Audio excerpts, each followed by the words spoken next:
कसम, बाबा साहब की कसम, कोई भी लोग उग्र नहीं होंगे। शांति तरीके से हम जिस तरीके से वो 144 का हवाला हमको दे रहे ना, उसी तरह हम उनको 244 का हवाला देंगे, क्योंकि हम नागरिक नहीं है। हम नागरिक नहीं है। डीएम साहब को मैं अभी बोल के आया हूँ कि हम नागरिक नहीं है, हम इस देश के मालिक हैं। तो मालिक से मालिक की तरफ से बात करो। हम रोड पे बैठ के बात नहीं करते, उनके दफ्तर में जाके बात करेंगे। भैया जब तुम हमको तुम्हारी 144 का हवाला दे रहे हो, आईपीसी सीआरपीसी समझा रहे हो, तो भैया हम भी तो रूढ़िगत ग्राम सभा के लोग हैं, हमारी भी विधि है ना, हमारी भी रूढ़िया है ना। तो आप उस तरीके से हमसे बात करिए। हमें ला के रोड पे बिठा दिया, बोले हम आपसे ज्ञापन लेंगे। हम ज्ञापन देने आए क्या? नहीं। हमारे भाई को दौड़ा दौड़ा के मारा ना, तो तुम क्या इन देश वालों की गुलामी करते हो क्या? नहीं। ये लोग देश वालों की गुलामी कर रहे, पुलिस वाले देश वालों की गुलामी कर रहे क्या? इतना बड़ा समाज है जो कि यहाँ का अनुसूचित एरिया है, उस अनुसूचित एरिया के मालिकों को भी यहाँ पे रोड पे बैठना पड़ रहा है। किसके लिए शर्म की बात है? प्रशासन के लिए शर्म की बात है कि मालिक तुम्हारे दफ्तर में तुमसे बात करने के लिए आया है और तुम धूम दबा के भाग रहे हो। हमारे लिए भी गलत है और प्रशासन के लिए भी गलत है। तो आप लोगों से मैं कहना चाहता हूँ कि जितने भी भाई रोड पे इधर उधर घूम रहे, ये मीडिया वाले कल जाके बोलेंगे कि देखो आदिवासी लोग खरगन में इधर उधर घूम रहे थे, कहीं दारू पी रहे थे, कहीं गुटखा खा रहे थे। ऐसा नहीं होना चाहिए। किसी भी न्यूज वाले ने अगर ऐसा लिखा तो उसके घर आएंगे हम सब लोग, क्योंकि हम लोग यहाँ पे परेशान हैं। हमें परेशान किया जा रहा है, मारा जा रहा है, थोड़ा थोड़ा के मारा जा रहा है। तो हम समस्या लेकर आए एसडीएम साहब से, कलेक्टर साहब से बात करने के लिए, और ये हमसे बात नहीं कर रहे हैं। तो गलती किसकी है बताइए ना? हम रोड पे क्यों खड़े हैं? हम शौक से खड़े क्या यहाँ पे? नहीं। लेकिन ये लोग हमसे बात नहीं कर पा रहे हैं। अभी 2 दिन बाद सीएम का कार्यक्रम है। अगर आप लोग हमसे सही से बात नहीं करते हैं तो हम सीएम साहब को आने नहीं देंगे, क्योंकि ये हमारा क्षेत्र है। हम शांति से आपसे बात कर रहे हैं, विनम्र कर रहे हैं। क्या हम डंडे लेके आए क्या? तलवार लेके आए क्या? हम तो हमारा जो परंपरागत हथियार है, तीर कमान, वो भी लेकर नहीं आए हैं। अरे पेन की ताकत से है ना। हम जिस संविधान का तुम हमको हवाला दे रहे हैं, उसी संविधान की ताकत पे तुमसे बात करने के लिए है ना। बात करो ना हमसे। तुम्हारा जितना पुलिस फोर्स लगाना है उस बाउंड्री के आइट साइड में लगा लो, हमको बैठने के लिए बोलो। आप आपकी बाउंड्री के अंदर हमें बिठाइए। अगर ऐसा नहीं हुआ तो तुमको न्यायालय में जवाब देना पड़ेगा कि इतना बड़ा तबका है, इतना बड़ा समाज है।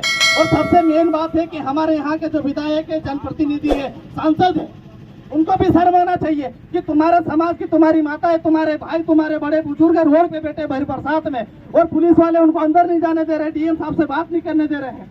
किसके लिए शर्म की बात है? अरे तुम वोट देते हो ना, तुमको शर्म नहीं आती क्या? जब हमारे भाई को दौड़ा दौड़ा के मार रहे हैं, उसके बाद में भी हम फिर क्या किस लिए वोट दें? साला हम वोट का बहिष्कार कर देंगे। हमें नहीं चाहिए ऐसी व्यवस्था जो हमारे खिलाफ हो, हमारे लोगों पे एफआईआर हो। अभी बोल रहे एसडीएम साहब बोले तुम्हारे भी 144 लगी है, तो बोले तुम रोड पे बैठोगे तो तुम पे हम एफआईआर दर्ज कर देंगे। अरे भैया तुमको शर्म आना चाहिए यार। हमें शौक से आए क्या? मेरे को यही बात अगर डीएम साहब बता दे कि नहीं है भैया तुम शौक से ये आंदोलन कर रहे हो, तो हम चले जाएंगे। हमको नहीं चाहिए तुम्हारा न्याय। लेकिन न्याय व्यवस्था आपके लिए भी समान है, हमारे लिए भी समान है। तो फिर हमसे बात करिए ना। हम बात करने के लिए आए आपसे। और खरगोन के लोगों, आप लोगों को समझा देता हूँ, आंदोलन करने से कुछ नहीं होगा। हमको बैठ के बात करना पड़ेगा। हमें उग्र नहीं होना है, सिर्फ बात करना है। हम बात करने के लिए आए हैं कि भैया 4 लोगों को आपने आरोपी बनाया है, लेकिन उनको संरक्षण देने वाले जायसवाल पे कार्रवाई नहीं करी तुम लोगों ने। हमें इस बात का दुख है। हमारा भाई चला गया, वो वापस नहीं आ सकता। हम नहीं बोल रहे कि आपको उसको वापस लाना है, लेकिन जो मुख्य आरोपी है, जो पूरे खरगोन डिस्ट्रिक्ट में शराब का डिस्ट्रीब्यूशन करता है, शराब बेचता है, और जब सरकार शराब बंद करने की बात करती है तो इनको तुम संरक्षण क्यों दे रहे हो? क्या तुम्हारे घर में पेटियां आ रही है क्या? इसलिए ये संरक्षण दे रहे हैं, क्योंकि इन जायसवालों की वजह से पुलिस वालों का घर चल रहा है। यहाँ के कलेक्टर के साथ घर चल रहा है इन जायसवालों की दुकानों से। इसलिए कलेक्टर जनता से भाग रहा है, यहाँ के मालिकों से भाग रहा है। आप लोगों से हम अभी इसके बाद में कोई भाषण नहीं देंगे। सभी भाई लोगों से मैं यही निवेदन करता हूं, हमको कोई भाषण नहीं देना है, सिर्फ हमको डीएम से बात करना है। एक बार तो हमसे बात करिए। हम भी तो देखे ना, तुम्हारी आईपीसी सीआरपीसी हमारे सामने लेकर आई है ना। भारतीय संविधान के अनुसार तुम सब नागरिकों, सिर्फ हमको छोड़ के हम सब मालिक है। आप तुमको हम बताना चाहते हैं, हमारे बड़े बुजुर्ग लोग, माता बहनें सब यहाँ पर आई है तुमसे बात करने के लिए। हमारे बीच में अगर आप हमसे बात करिए, माना कि आपका बिल्डिंग आपने बोल दिया कि सरकारी दफ्तर है, सरकारी दफ्तर सिर्फ पब्लिक के लिए होते हैं। आपको क्षति इसलिए मिली है कि आप इस जनता की सेवा करो, इसके आप लोग इनके नौकर हो। लेकिन ये नौकर मालिक बन के बैठे हैं और मालिक को नौकर समझ रहे, इसलिए हमको रोड पे बैठना पड़ रहा है। इस यहाँ के जितने भी मीडिया पत्रकार, आप लोगों कान खुलकर सुन लो, हम शौक से नहीं आए हैं कल जाकर ये न्यूज में देंगे कि हमने फलानी धारा का उल्लंघन किया। हमने कोई उल्लंघन नहीं किया, ये हमारा है, ये क्षेत्र आदिवासियों का है, ये पूरा भारत आदिवासियों का, हम कहीं पर भी जा सकते हैं। हमारे भाई लोग जो गैर आदिवासी लोग हैं, उनको अगर थोड़ी सी तकलीफ हो रही है उनके बाहर निकलने में, तो भैया हम आप लोगों से माफी चाहते हैं। लेकिन हमारे भाई को जब तक न्याय नहीं मिलेगा तब तक हम ये प्रशासन को जवाब हम मांग कर रहेंगे। क्यों? क्योंकि इन लोगों ने अति कर दी। इससे पहले भी जब हमारी माता को इन्होंने शराब के चक्कर में 2-4 बोतल के चक्कर में इन्होंने कंटेनर बना दिए, बोले वो तो इतने डब्बे शराब बेच रही थी। भैया हमारा पूछते नहीं, हमारे लोग उसे अपना जीवन यापन करते आए हैं। लेकिन आज ये जो कंडीशन है, ये परिस्थिति हम नहीं निर्मित करते हैं, यहाँ का प्रशासन निर्मित करता है, हमें मजबूर करता है रोड पे बैठने के लिए, रोड जाम करने के लिए। तो धारा इन पे लगना चाहिए, यहाँ के कलेक्टर पे धारा लगनी चाहिए, क्योंकि इतना बड़ा तबका आपसे बात करने के लिए आया और आप आपकी गाड़ी में बैठ के निकल गए। अरे गाड़ी का डीजल आपको किससे कहाँ से मिलता है? हम लोगों के टैक्स से मिलता है, हमारी मेहनत मजदूरी के पैसे से आपको डीजल मिलता है, आपको नौकरी के वो जो पैसे मिलते हैं हमारे पैसे से मिलता है। लेकिन हमारे बीच में से भाग जाता है। तो सभी लोगों से मैं निवेदन करता हूँ, जितने भी जो भाई लोग इधर उधर घूम रहे हैं, अगर आप लोग हमारे भाई को न्याय दिलाने के लिए आए तो यहाँ आ जाइए, नहीं तो अपने अपने घर चले जाइए, क्योंकि हमें ऐसे लोग नहीं चाहिए जो इधर उधर भटकते रहते हैं। सबको लगता है कि हम अपनी अपनी राजनीतिक रोटी सेकने आ जाते हैं, भाषण देने आ जाते हैं। अब ऐसा नहीं होगा, हम कोई भाषण नहीं करेंगे। और आप लोगों को भी ऐसा लगता है कि हम भाषण देने हैं तो आप लोग भी चले जाइए। हम कलेक्टर से संविधान के अनुसार बात करेंगे, हमारे रूढ़ी का प्रथा के अनुसार बात करेंगे। कब तक हम जुल्म सहते रहेंगे? हम विधायक बना दिए, प्रतिनिधि बना दिए, यहाँ तक कि हमारा राष्ट्रपति बना हुआ है, तब भी हमारे साथ में ये बदतर हालत है। कब तक सहेंगे हम? इसलिए आज जो होगा वो ऑन द स्पॉट होगा। यहाँ का डीएम आए और हमसे बात करें, हम सिर्फ आपसे बात करने के लिए आए।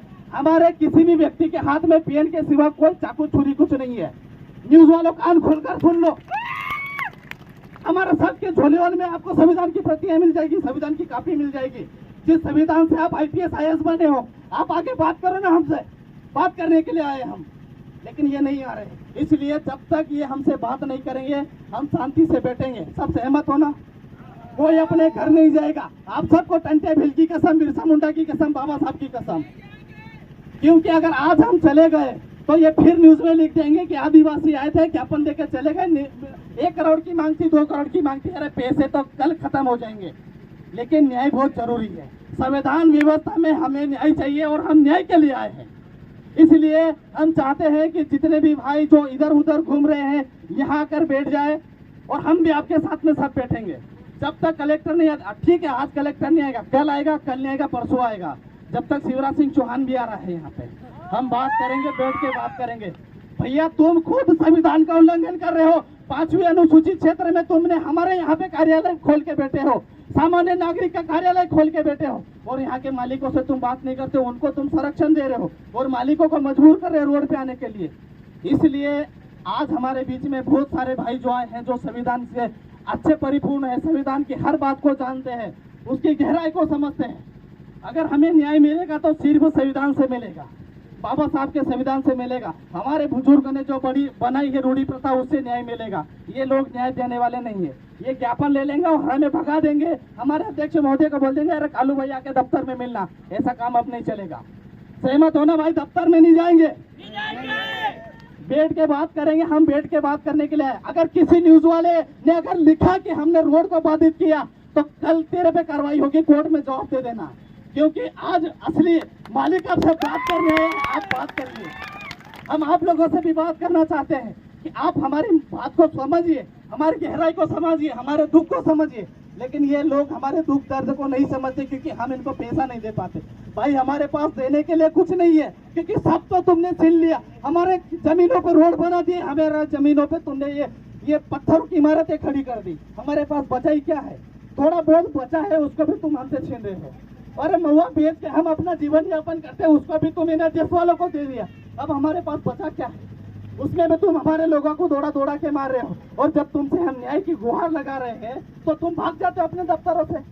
तो भैया संविधान का उल्लंघन कौन कर रहा है? यहाँ का कलेक्टर कर रहा है कि 5वीं अनुसूचित के लोग आए हैं आपसे बात करने के लिए, 13-3 कह के लोग आए हैं आपसे बात करने के लिए, तो भैया क्यों भाग रहे हो आप?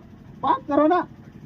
अरे गलती तो उस जसवालों ने करी है, आपने थोड़ी गलती करी है। हम आप पे कोई इल्जाम थोड़ी लगा रहे हैं जो आप हर बार हमसे भाग जाते हो। पिछली बार भी आपने यही किया कि आप जब आप आदिवासी समाज आपसे बात करने आता है, आपकी मीटिंग ले लेते हो, आप कहीं पे भाग जाते हो। तो आप गलत कर रहे हो। सभी साथियों से मैं निवेदन करता हूं कि शांतिपूर्ण तरीके से बैठे, और जब तक कलेक्टर नहीं आएगा तब तक हम यहां से नहीं जाएंगे। सहमत हो? जोहार, जिंदाबाद।